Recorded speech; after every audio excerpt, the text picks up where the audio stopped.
ठाकरे बंधुओं की संभावित नजदीकियों की चर्चा के बीच अब एकनाथ शिंदे गुट से जुड़े नेता संजय निरुपम ने उद्धव ठाकरे पर तीखा हमला बोला है। निरुपम ने न सिर्फ उद्धव पर निशाना साधा बल्कि बिहार से लेकर महाराष्ट्र तक वोटर लिस्ट और राजनीतिक नैतिकता पर भी बड़ा बयान दिया है। दर्शकों, आपको जानकारी दे कि संजय निरुपम ने कहा है कि उद्धव ठाकरे अब अपनी राजनीतिक जमीन खो चुके हैं। उन्होंने आरोप लगाया कि उद्धव ठाकरे अब मन से यानी राज ठाकरे की बैसाखी के सहारे चलने की कोशिश कर रहे हैं।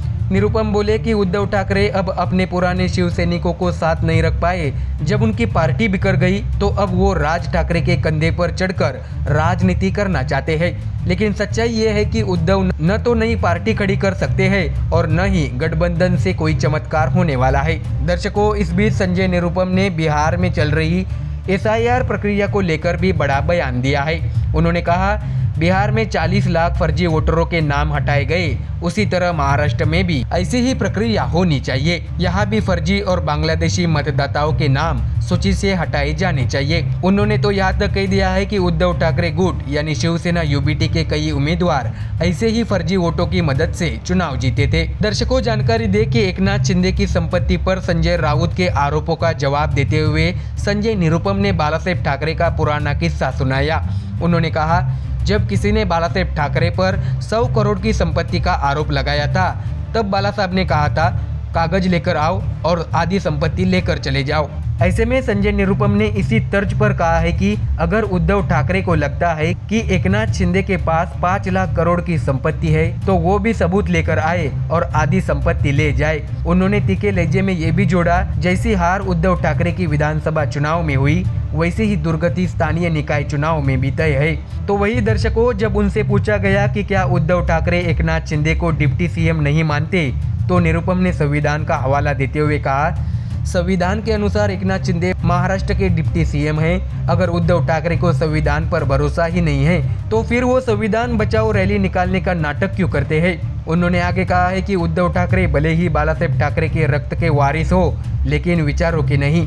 असली शिवसैनिक तो वो है जो बाला साहेब के आदर्शों पर चले और उनमें एकनाथ शिंदे सबसे आगे है। दर्शकों, आपको ये भी जानकारी दे कि उद्धव ठाकरे की दशहरा रैली पर भी संजय निरुपम ने कड़ा पलटवार किया। उन्होंने कहा है कि पिछले 4 साल से उद्धव ठाकरे बस रो रहे हैं। अब पुणे जाकर वो एकनाथ शिंदे पर आरोप लगा रहे हैं कि उन्होंने पार्टी चिन्ह और यहाँ तक कि बाप तक चुरा लिया। ये उद्धव ठाकरे का भ्रम है। पार्टी चोरी नहीं हुई है, पार्टी बचाई गई है। बालासाहेब ठाकरे के विचारों को बचाया गया है। इसके साथ ही संजय निरुपम ने आगे कहा है कि उद्धव ठाकरे ने सत्ता के लिए कांग्रेस और शरद पवार की NCP से अनैतिक गठबंधन किया।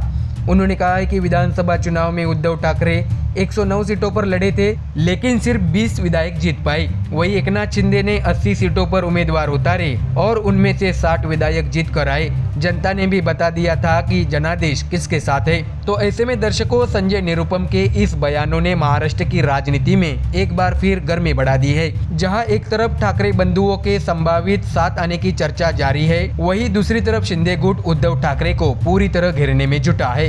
अब देखना होगा कि उद्धव ठाकरे इस राजनीतिक हमले का क्या जवाब देते हैं और आने वाले स्थानीय निकाय चुनाव में किसकी रणनीति कारगर साबित होती है। तो दर्शकों, राजनीति के इस गर्म मैदान में हर बयान बन रहा है हथियार और महाराष्ट्र की सियासत हर दिन एक नया मोड़ ले रही है। तो दर्शकों, फिलहाल इस खबर में इतना ही। देश और दुनिया की बाकी और खबरें जानने के लिए जुड़े रहिए हमारे चैनल MDR न्यूज के साथ। धन्यवाद।